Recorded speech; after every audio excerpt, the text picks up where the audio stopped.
ગોળ દુનિયાની વાતો ગોળ ગોળ લાગે. હા રોજ રોજ તકલીફોના શરણાઈ ઢોલ વાગે. અરે એક શ્રીમાનના જીવનની ઘટમાળ છે આ નિરંતર. બકુલનું બખડ જંતર.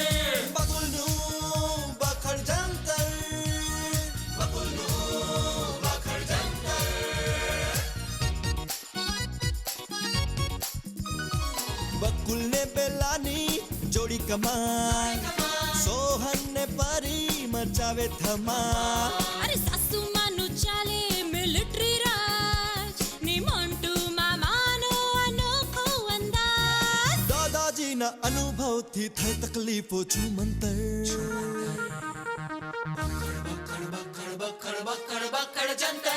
બકુલનું બખડ જંતર.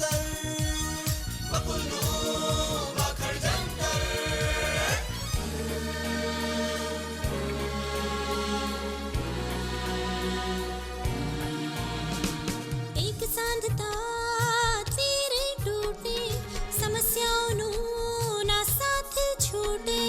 મળતી બધાને રોજગારી નથી ને પોસાય બલ મોંઘવારી નથી.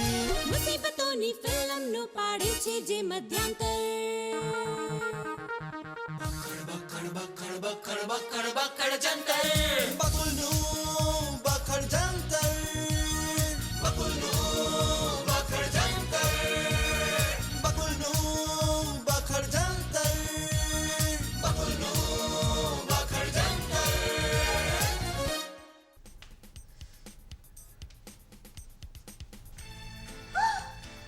હાય હાય, આ માણસ તો ફોન સ્વિચ ઓફ કરીને જ બેસી ગયો છે.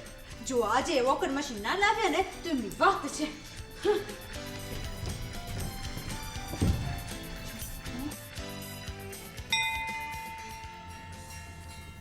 જય માતાજી. હા? જય માતાજી. તમે ખાલી હાથે કેમ આવ્યા છો? વોકર મશીન લાવવાનું કહ્યું હતું, ક્યાં છે? જો બેલા બહારથી માણસ ઘરમાં આવે ને તો પાણીનું પૂછીએ ચાલો બે ઘડી એને બેસવા દે, શાંતિથી બેસવા દે, પછી વાત કર. શ્વાસ તો લેવા દે. અચ્છા એમ. તો આખો દિવસ શું કરતા હતા? પેલી જુલીને જોવામાંથી નવરાશ નથી મળી શ્વાસ લેવાની? તમને યાદ છે ને મેં વોકર મશીન મંગાવ્યું હતું? જો બેલા હું શોર્ટ ટાઈમ મેમરી લોસનો પેશન્ટ નથી. મને ખબર છે કે વોકર મશીન લાવવાનું, પણ વોકર મશીન રસ્તામાં નથી પડ્યું. હા તે વોકર મશીન રસ્તામાં નહીં દુકાનમાં પડે. દુકાન બંધ હતી. હાય હાય. લે દુકાન બંધ હતી આમાંય હાય હાય કરે છે. અરે પણ દુકાન કેમ બંધ હતી? પણ દુકાનદારનો પર્સનલ વિષય છે, મને કેવી રીતે ખબર પડે કેમ બંધ હતી? તમે મને એમ કહી દો ને કે તમારે વોકર મશીન લાવવું નથી. તું પેલા ખોટી મગજમારી ન કર, હું દુકાને ગયો હતો. હા પણ દુકાન બંધ હતી એમ જ ને? ચાલુ હતી. આ દુકાન તો ચાલુ હતી. મને દુકાનદાર જોઈને કે આવો આવો આવો આવો. આ એક મહિનાથી દુકાનમાં બેઠો બેઠો માખીઓ મારું છું, કોઈ ગ્રાહક આવતું નથી. તમે આયા છો તો ભગવાન જેવા લાગો છો. તો મેં દુકાનદારને કહ્યું એમ મને તો એવું લાગ્યું કે મને જોઈને તમે એવું વિચારતા હશો કે સારો બકરો આવે છે, વધેરી નાખો. તો એ હસવા માંડ્યા. તમે મને વાર્તા સંભળાવો છો કે ઉલ્લુ બનાવો છો? બંને. હા એટલે મૂળ મુદ્દાની વાત પર આવું. જેવી વોકર મશીન દુકાનદારે મને બતાવ્યું કે તરત જ એની વાઈફનો ફોન આવ્યો. વાઈફનો ફોન આવ્યો? એટલે એમાં આટલી બધી ઓવર રિએક્ટ કેમ કરે છે? એને પણ મારી જેમ વાઈફ હતી અને એની વાઈફનો ફોન આવ્યો ને એટલે 5 મિનિટે ફોન પર લાગી ગયો. હાય હાય 5 મિનિટ. પાછું ઓવર રિએક્ટ કરે છે. હવે 5 મિનિટ કરે કે 10 મિનિટ એમાં તારું ક્યાં બેલેન્સ કપાવવાનું છે બેલા?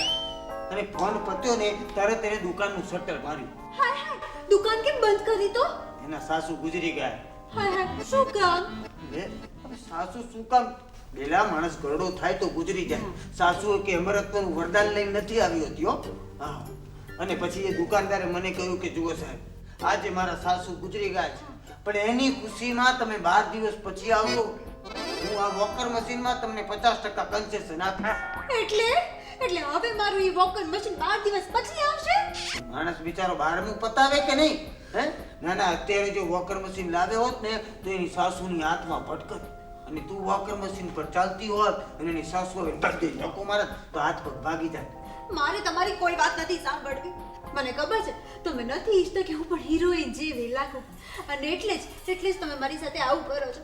જાઓ, હું તમારી સાથે વાત જ નથી કરતી. મારું વોકર મશીન નથી લાવતા. લો બોલ, આને કોણ સમજાવે કે હિરોઈનોને ઝીરો ફિગર બનાવવાના કરોડો રૂપિયા મળે છે? આને ઝીરો ફિગર બનાવવાના કોણ રૂપિયા આપવાનું છે?